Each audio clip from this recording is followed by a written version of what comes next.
प्रिय विद्यार्थियों, हिंदी साहित्य बी ए द्वितीय वर्ष की कक्षा में आपका स्वागत है।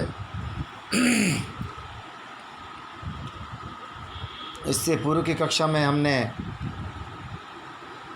सिद्धों के इतिहास पर प्रकाश डाला था। आज की व्याख्यानमाला की अगली कड़ी में हम सिद्ध साहित्य की जो विशेषताएं हैं या उनकी जो प्रवृत्तियां हैं उन पर चर्चा करेंगे, उस पर प्रकाश डालेंगे। सिद्ध साहित्य की प्रवृत्तियां। सिद्ध साहित्य की प्रथम प्रवृत्ति है जीवन की सहजता और स्वाभाविकता में दृढ़ विश्वास। जो सिद्ध थे इनको वज्रयानी सिद्ध भी कहा जाता है और इनको सहज यानी भी कहा जाता है। और पूर्व की जो कक्षा है उस पर हमने इस शब्द पर चर्चा भी की थी कि सहज यानी ये इस प्रकार से कहला है कि इन्होंने जो जीवन की जो स्वाभाविकता है, ये मनुष्य की जो मूल जो प्रवृत्तियां हैं या जो नैसर्गिक जो प्रवृत्तियां हैं या सहज और स्वाभाविक जो प्रवृत्तियां हैं, उस पर उन्होंने किसी प्रकार से बंधन नहीं डाला, बल्कि जीवन को सहज रूप से जीते हुए किस प्रकार से निर्वाण प्राप्त किया जा सकता है, इस पर इन्होंने बल दिया। इसी कारण जो सिद्ध है इनमें त्याग की बजाय भोग, सांसारिक जो विषय है उनके भोग पर इन्होंने बल दिया। सिद्ध कवियों ने जीवन की सहजता और स्वाभाविकता में दृढ़ विश्वास व्यक्त किया। अन्य धर्म के अनुयायियों ने जीवन पर कई प्रतिबंध लगाकर जीवन को कृत्रिम बना दिया था। यानी जीवन की जो स्वाभाविकता और जो सहजता है उस पर इन्होंने किसी प्रकार की बाधा नहीं डाली, बल्कि उनका दृढ़ विश्वास था कि जीवन की सहजता और स्वाभाविकता के से जीते हुए मनुष्य है वह निर्वाण को प्राप्त कर सकता है। इसलिए इस धर्म के अनुयायियों ने इन्होंने किसी प्रकार के त्याग पर इन्होंने बल नहीं दिया, त्याग की बजाय इन्होंने भोग पर बल दिया और साथ ही जीवन में किसी प्रकार का बंधन उन्होंने नहीं लगाया। और विशेषकर कनक और कामिनी, कनक का अर्थ होता है सोना और कामिनी का अर्थ होता है सुंदर स्त्री, यहाँ स्त्री प्रसंग भोग इत्यादि से कह सकते हैं हम। तो विशेषकर जो कनक और जो कामिनी है अर्थात जो धन और जो स्त्री है उसकी जो साधना है उस पर उन्होंने बल दिया। अन्य जो धर्म है वे जो सांसारिक जो मोह माया है, जिसे कनक और जो कामिनी मूल रूप से है, माया को उन्होंने धर्म या मोक्ष के मार्ग में अन्य धर्मों ने बाधा माना है, लेकिन इस धर्म ने कनक और कामिनी को मोक्ष या निर्वाण में किसी प्रकार की बाधा नहीं माना है, बल्कि जो कनक और कामिनी है वे सिद्धों की साधना के मूल अंग है। विभिन्न कर्मकांडों से साधना मार्ग को कृत्रिम बनाया था। यानी जो अन्य धर्म है उन्होंने कर्मकांडों को अधिक महत्व दिया, लेकिन इन्होंने कर्मकांडों को महत्व नहीं दिया, बल्कि भोग को महत्व दिया। जीवन को सहज रूप से जीने में इन्होंने विश्वास अभिव्यक्त किया है। सिद्धों ने इन सभी कृत्रिमताओं का विरोध कर जीवन की सहजता और स्वाभाविकता पर इन्होंने बल दिया। यानी जो बाह्य जो कर्मकांड वगैरह है, बाह्य जो अनुष्ठान है, जो पाखंड है, इसका इन्होंने विरोध किया और साथ ही साथ जीवन को किस प्रकार से सहज और सरल रूप से जिया जा सकता है, जीवन मनुष्य की जो स्वाभाविक और जो सहज प्रवृत्तियां हैं उनके साथ में, अर्थात ये जो मार्ग है वह किसी प्रकार के बंधन में विश्वास नहीं रखता है, बल्कि मनुष्य स्वाभाविक रूप से किस प्रकार से जीवन यापन कर रहा है या मनुष्य सहजता के साथ में किस प्रकार से धर्म को अपना सकता है, इस पर इन्होंने बल दिया। इसलिए सिद्धों में सहज मार्ग का प्रचार हुआ। सहज मार्ग के अनुसार प्रत्येक नारी प्रज्ञा और प्रत्येक नर करुणा का प्रतीक है। और जो नर और जो नारी प्रसंग है इसमें त्याज्य नहीं माना है, बल्कि उन्होंने नारी को प्रज्ञा या प्रतिभा का रूप माना है, और प्रत्येक जो नर है वह एक करुणा का रूप है। इसलिए नर और नारी का जो मिलना है वह प्रज्ञा और करुणा और निवृत्ति और प्रवृत्ति का मिलन है। और इस प्रकार से नर और नारी का मिलना जो ये जो सिद्ध है या जो सहज यानी जो वज्र यानी जिसे वे प्रज्ञा और करुणा का मिलन कहते हैं, निवृत्ति और प्रवृत्ति का मिलन कहते हैं, ये जो प्रज्ञा और जो करुणा है, निवृत्ति और प्रवृत्ति है, इन दोनों की जो अभेदता है यही महासुख की स्थिति कहलाती है। और इस मार्ग में सुखों पर बल दिया गया है, और जो नर और नारी का जो मिलन है इसको इन्होंने प्रतीकों के रूप में प्रज्ञा और करुणा और निवृत्ति और प्रवृत्ति का मिलन माला है। और इन दोनों का जो मिलन है, ये इन दोनों की जो भेदता है वही महासुख कहलाता है। तो इन्होंने निवृत्ति की बजाय महासुख पर उन्होंने बल दिया। दूसरा है गुरु महिमा का प्रतिपादन। समस्त जो भारतीय जो ज्ञान परंपरा रही है उसमें गुरु को अत्यधिक महत्व दिया गया है, और किसी प्रकार की कोई साधना ऐसी नहीं है भारतीय संस्कृति में जिसमें गुरु को आवश्यक नहीं माना हो। तो ये जो सिद्ध है ये भी किसी प्रकार से गुरु की महिमा प्रतिपादन करने में किसी प्रकार के अपवाद नहीं है।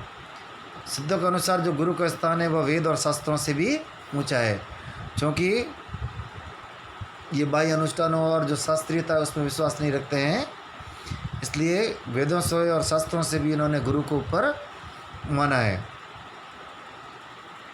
और सरप्पा ने ये यहाँ भी गलती से मुद्रित है,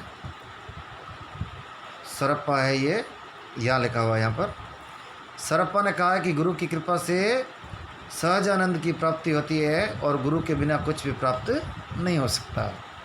यानी सहज आनंद की प्राप्ति करनी है तो उसका जो रहस्य है वह गुरु की कृपा ही है, और गुरु की कृपा के बिना या गुरु के आशीर्वाद के बिना कुछ भी संभव नहीं है। और जिसने गुरु के उपदेशों का अमृतपान नहीं किया है वह शास्त्रों की मरुभूमि में प्यास से व्याकुल होकर मर जाएगा। यहाँ भी गलत मुद्रित है, त्रुटि है, ये मग जाएगा जगह की जगह मर जाएगा। तो सरप्पा कहते हैं कि जो शास्त्रों को उन्होंने मरुभू की सम्य दी, यानी जो शास्त्र है वो क्या है, शुष्क है, वो सूखा ज्ञान है। जब तक गुरु के अमृत रूपी वचनों की उस पर वर्षा नहीं हो जाती तब तक जो शास्त्र है वह शुष्क ही रहेंगे। और जिसने गुरु के वचनों का या गुरु के प्रवचनों का अमृतपान नहीं किया है वह शास्त्रों की मरुभूमि में भटकता रहेगा और मृग तृष्णा के समान भटकता रहेगा और अंततः मर जाएगा। तो इस प्रकार से जो गुरु महिमा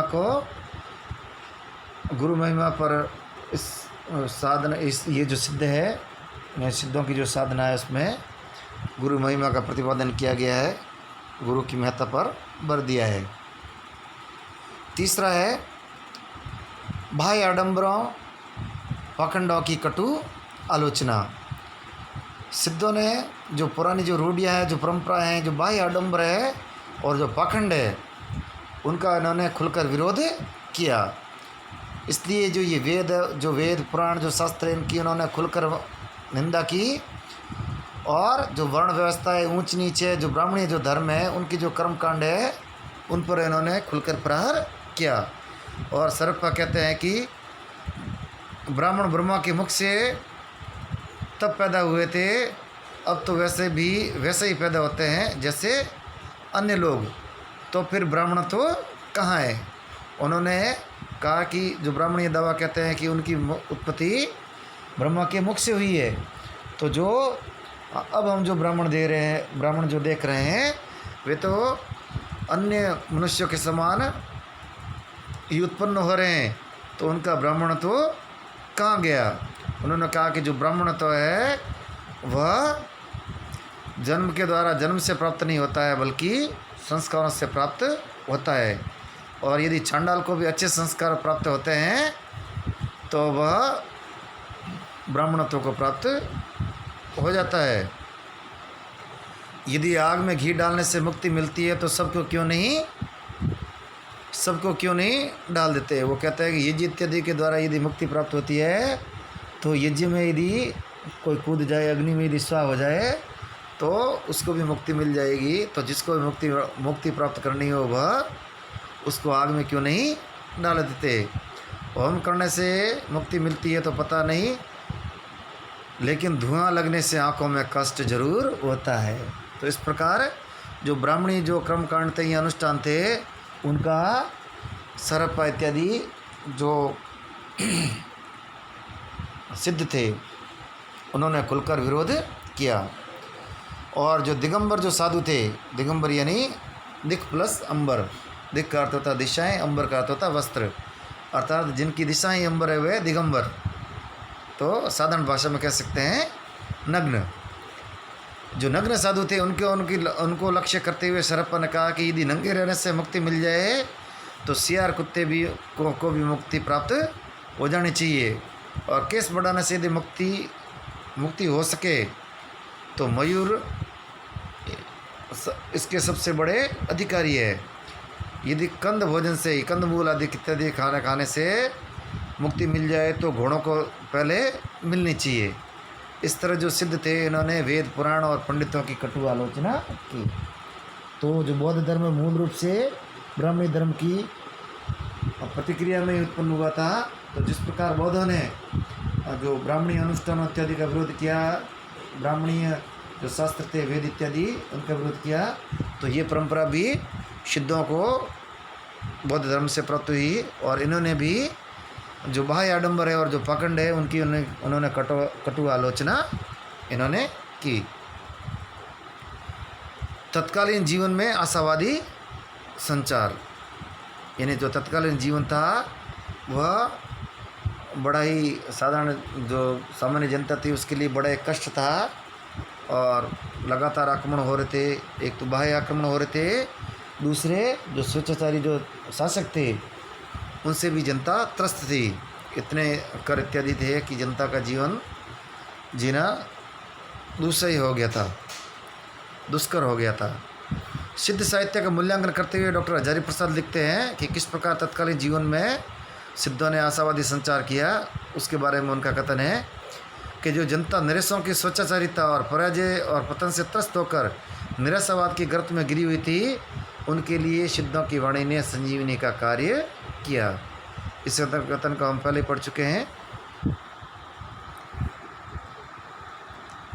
जीवन की वास्तविकता की अग्नि से निकालकर मनुष्य को महासुख के शीतल सरोवर में अवगाहन कराने का महत्वपूर्ण उन्होंने कार्य किया। और महासुख क्या है उसको हमने इसके बारे में पहले हम पढ़ चुके हैं।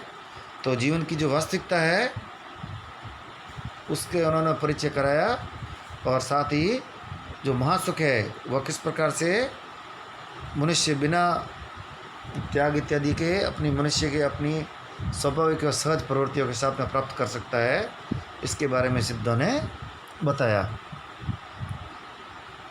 रहस्यात्मक अनुभूति।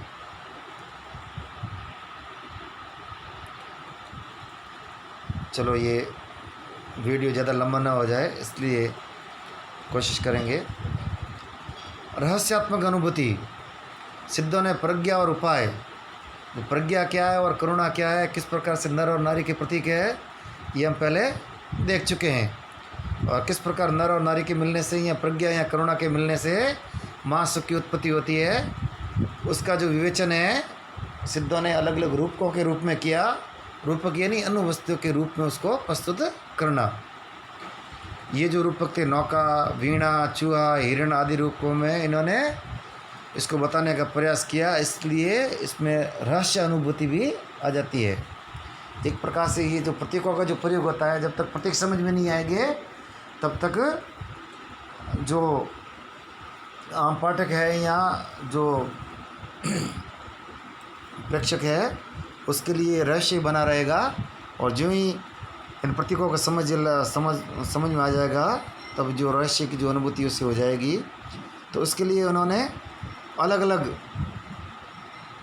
इस प्रकार के जो रूपकों का प्रयोग किया था, जिसमें नौका, वीणा, चूहा, हिरण और रवि, शशि, कमल, कुलिश, प्राण, अवधूत इत्यादि जो तांत्रिक साधनों का शब्द है, इनका भी प्रयोग किया। क्योंकि जो बौद्ध धर्म था कालांतर में विसंगतियों से ग्रस्त होकर उसमें भी जो तंत्र मंत्र इत्यादि आ गए थे, और ये तंत्र मंत्र जो कि जो साधना है उसका सिद्धों से सीधा संबंध है। क्योंकि जो महायान से जो यंत्रयान जो मंत्रयान है उससे आगे जाकर ही वज्रयान या सहजयानियों का उद्भव होता है। तो ये सिद्धियों पर बल देते थे, इसके लिए जादू टोना मंत्र तंत्र इत्यादि किया करते थे। इस प्रकार जो तांत्रिकों की जो साधनियाँ की जो शब्दावली है, जिसमें वे रवि, शशि, कमल, कुलिश, प्राण इत्यादि शब्दों का प्रयोग किया करते थे, इन शब्दों का प्रयोग यहाँ भी मिलता है। और इन्होंने अपने प्रयोगों की व्याख्या के लिए भी इसका इन्होंने शब्दों का प्रयोग किया है। डॉक्टर धर्मवीर भारती ने अपने शोध प्रबंध सिद्ध साहित्य में सिद्धों की शब्दावली की दार्शनिक व्याख्या कर उनके आध्यात्मिक पक्ष को भी स्पष्ट किया है। तो इस प्रकार से ये शब्द जो रवि है, शशि है, कमल है, ये तांत्रिक शब्द है, लेकिन ये अपना एक विशेष अर्थ भी रखते हैं। इनका एक विशेष धार्मिक और आध्यात्मिक अर्थ भी है, एक रहस्यात्मक अर्थ भी है। और डॉक्टर धर्मवीर भारती ने इस पर जो अपना PhD प्रबंध लिखा है, और इसमें इन्होंने स्पष्ट किया है कि ये क्या क्या अर्थ रखते हैं। अगला है श्रृंगार और सांतरस। इन कवियों की जो रचना मूल रूप से श्रृंगार और सांतरस का इन्होंने प्रयोग किया है, और अलौकिक आनंद की प्राप्ति करते समय ये ऐसा हुआ है। और कहने का आशय है कि श्रृंगार और जो सांतरस है मूल रूप से उनका इन्होंने प्रयोग किया है। और जन भाषा का प्रयोग जो कि सिद्ध थे, इन्होंने जो साहित्य लिखा उसका जो मूल मंतव्य है, जो मूल प्रयोजन है, वह अपनी जो सिद्धियां हैं या अपना जो धर्म है उसका जनता में अधिकाधिक प्रचार करना था। तो ये कब संभव था? जब जनता की भाषा में ही उसका प्रचार करे। हम देखते हैं कि जो ब्राह्मणी धर्म है, जो वैदिक धर्म है, वह उससे जनता विमुख क्यों हो गई? कि इसका मूल कारण भी यही था कि जो संस्कृति वह केवल पंडितों की या ब्राह्मणों की भाषा बनकर रह गई थी, और जो आम जनता थी या जो साधारण जो व्यक्ति था वह संस्कृत को पढ़ नहीं पा रहा था या समझ नहीं पा रहा था। तो इस कारण वह धर्म से भी दूर होता गया। तो सिद्ध भी इस बात को जानते थे। अपने धर्म के प्रचार के लिए उन्होंने भी जनता की भाषा का प्रयोग किया या जन भाषा का इन्होंने प्रयोग किया। ये जो भाषा है, सिद्धों की जो भाषा है, इसको संधा भाषा भी कहा जाता है। हालांकि इन्होंने जनता की भाषा का ही प्रयोग किया। जो संस्कृत और जो अपभ्रंश मिश्रित जो देसी भाषा थी, इसी भाषा का इन्होंने प्रयोग किया जी। ये जन समुदाय की भाषा थी, लेकिन फिर भी जन भाषा अपनाने के बावजूद भी इन्होंने जनता को चमत्कृत करने के लिए इस प्रकार के प्रतीकों का प्रयोग करना शुरू किया, रहस्यात्मक शब्दावली का प्रयोग करना शुरू किया, जिसे हम कहते हैं संधा भाषा। सांझ के समय जिस प्रकार कुछ चीज़ें स्पष्ट और अस्पष्ट दिखाई देती है, उसी प्रकार कुछ स्पष्ट और कुछ अस्पष्ट अर्थबोध देती है। यही मत अधिक प्रचलित है। तो सिद्धों की जो भाषा है उसे हरप्रसाद जो शास्त्री थे, जो विद्वान थे, इन्होंने इसको संधा भाषा कहा। और साथ में इसका इन्होंने कारण भी दिया कि जो संधा भाषा है इसको संधा भाषा या संध्या भाषा इसलिए कहा जाता है कि जिस प्रकार संध्या के समय सूर्य का प्रकाश भी थोड़ा बहुत सुलभ होता है और थोड़ी बहुत अंधकार भी हो जाता है। तो अंधकार और ये जो प्रकाश का जो एक मिश्रण होता है जो संध्या के समय, जिसमें कुछ दिखाई देता है, कुछ दिखाई नहीं देता है, कुछ स्पष्ट दिखाई देता है, कुछ अस्पष्ट होता है। तो जो सिद्धों की जो भाषा है उसे भी संध्या भाषा इसलिए कहा जाता है कि इनकी भाषा कुछ तो जनता की समझ में आ जाती है, आम पाठकों को समझ में आ जाती है, लेकिन उन्होंने कुछ अस्पष्ट या रहस्य अनुभूति के लिए कुछ प्रतीकों का प्रयोग भी किया था। इस कारण भाषा वहाँ पर अस्पष्ट भी हो जाती है। तो इसी कारण जो सिद्धों की भाषा है वह संध्या भाषा कहलाती है। तो सिद्धों की भाषा है उसे संध्या भाषा कहा जाता है। और ये संध्या भाषा क्यों कहलाती है, इसके पीछे कारण है, ये भी हमें ध्यान में रखना है। छंद प्रयोग, सिद्धों की जो अधिकांश रचनाएं है उसमें चर्या गीतों का प्रयोग हुआ है। चर्या गीत ये गीति परंपरा का ही अंग है। चर्या का अर्थ होता है चरित गाना। जिस प्रकार हमारे सनातन परंपरा में जो हरजा वगैरह की जाती है, जो घरों में जो स्त्रियाँ इत्यादि होती है वह हरजा करती है, जिसे चिरजा भी कहा जाता है। तो ये चर्या शब्द है, जो चिरजा शब्द है यह चर्या से ही परिवर्तित रूप है। अर्थात जो सिद्ध इत्यादि थे या जो धार्मिक लोग थे उनके चर्या के रूप में जो गीत गाए जाते थे उनको चर्या गीत कहा जाता है। और साथ ही उन्होंने दोहा चौपाई इत्यादि जो लोकप्रिय छंद थे उनका भी उन्होंने प्रयोग किया। और सिद्धों ने जो दोहा छंद का जो प्रयोग किया बहुत ही लोकप्रिय हुआ। और ये दोहा छंद अपन आगे जाते देखते हैं कि लोकप्रिय ये छोटा सा छंद है वह भक्तिकाल में भी लोकप्रिय होता है। तो वस्तुतः यह सिद्धों ने भी अपभ्रंश से प्राप्त किया था। और कहीं कहीं ये सोटा और छप्पक का प्रयोग भी करते हैं। तो यहाँ ध्यान रखने वाली जो चीज़ें हैं वह है दोहा छंद। दोहा छंद है वह इनमें बहुत लोकप्रिय हुआ। और चर्या गीतों का भी इन्होंने प्रयोग किया। सिद्ध साहित्य का जो आदि रूप है उसकी जो प्रमाणिक जो सामग्री है वह हमें सिद्ध साहित्य से प्राप्त होती है। सिद्ध साहित्य का महत्व इस बात में बहुत अधिक है कि उससे हमारे साहित्य का आदि रूप की जो सामग्री है वह प्रमाणिक ढंग से प्राप्त होती है।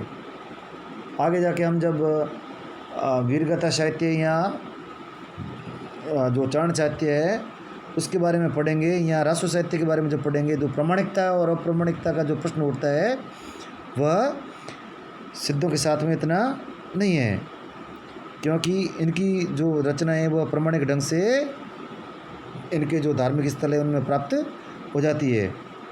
चारणकालीन साहित्य तो केवल तत्कालीन राजनीतिक जीवन की प्रतिछाया है, लेकिन सिद्ध साहित्य शताब्दियों से आने वाली धार्मिक और सांस्कृतिक विचारधारा का एक सही दस्तावेज है। ये इसके बारे में हम पहले पढ़ चुके हैं कि जो चारण साहित्य है वह राजनीतिक जीवन की प्रतिछाया है और वास्तविक रूप से जो जीवन की जो प्रतिछाया है वह हमें सिद्ध साहित्य में देखने को मिलती है। और जो सिद्ध साहित्य एक रूप से जो आदिकालीन हमारा जो साहित्य है उसकी प्रमाणिक सामग्री सिद्ध साहित्य के द्वारा प्राप्त होती है। तो ये भी इसका एक महत्व है। तो ये हुई सिद्ध साहित्य की विशेषताएं या प्रवृत्तियाँ। परीक्षा की दृष्टि से बहुत ही महत्वपूर्ण प्रश्न है। पूछा जा सकता है कि सिद्ध साहित्य क्या है, या सिद्धों का किस प्रकार का इतिहास रहा है, या सिद्धों का बौद्ध धर्म से क्या संबंध है, और सिद्ध साहित्य की विशेषताएं क्या क्या है। तो इस प्रकार से आज का हमारी ये चर्चा यहीं पर समाप्त होती है।